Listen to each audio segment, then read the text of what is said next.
Information can be valuable in an emergency, and your sign can be part of that support. Emergency alerts are now available to signs on Scheduler. Examples of these alerts include evacuation orders, missing persons alerts, extreme weather alerts, and more. When active, these alerts will show every other ad, similar to bumper content. All new signs on Scheduler have emergency alerts enabled by default. If you have a sign that was on Scheduler before March 25th, 2025, you can always opt in. Just navigate to the Signs page to view and edit your alert preference.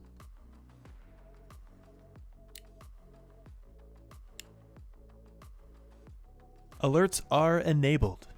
If you still have questions, you can find more tutorials and FAQs on projectcontent.com.